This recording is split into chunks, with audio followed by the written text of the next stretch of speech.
আসসালামু আলাইকুম, সবাই কেমন আছেন?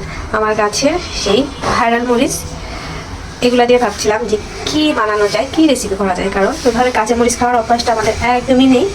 তারপরে মনে হলো এই মরিচ দিয়ে সাথে আরও কিছু ঝাল মরিচ, টমেটো, ধনিয়া পাতা দিয়ে এই যে চিংড়ি মাছের একটা ঝাল ঝাল ভাজা বা ভুনা টাইপের করা যাক।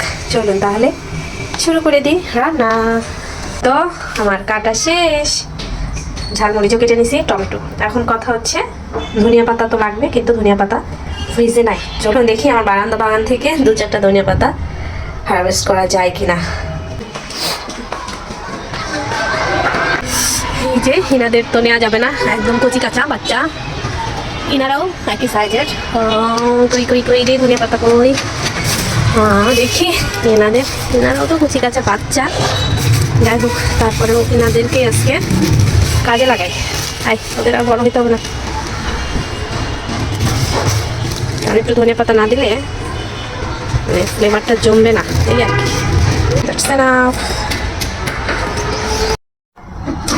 ঢাকা শহরে গ্যাসের ফ্লো তো একদমই কম, সকাল থেকে একদম বিকেল পর্যন্ত, যে সন্ধ্যার পরে বা রাতে গ্যাস আসে।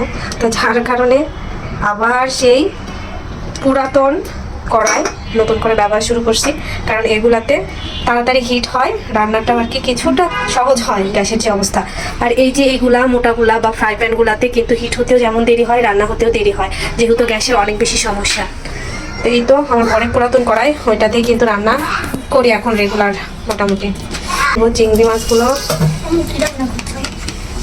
দেখো ঝালের বাহার, রান্না করতে ইচ্ছা হয় না দুপুরে, টুকটুক করে রান্না করি যেহেতু মানুষ কম।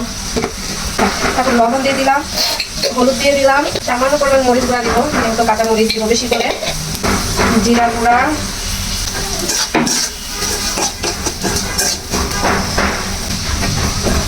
এখন একটু মরিচ দিয়ে দিচ্ছি,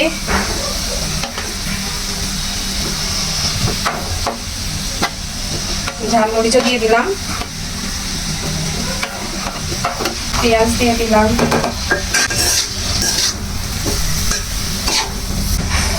পেঁয়াজ বাটা, রসুন বাটা,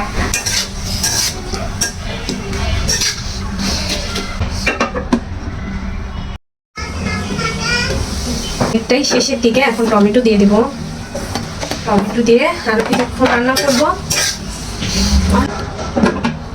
রান্না প্রায় শেষ, এখন ধনিয়া পাতা দেওয়ার পালা, দিয়ে দিলাম। এই রান্নাটাতে ধনিয়া পাতা ছাড়া রান্নাটা সম্পূর্ণ থেকে যেত।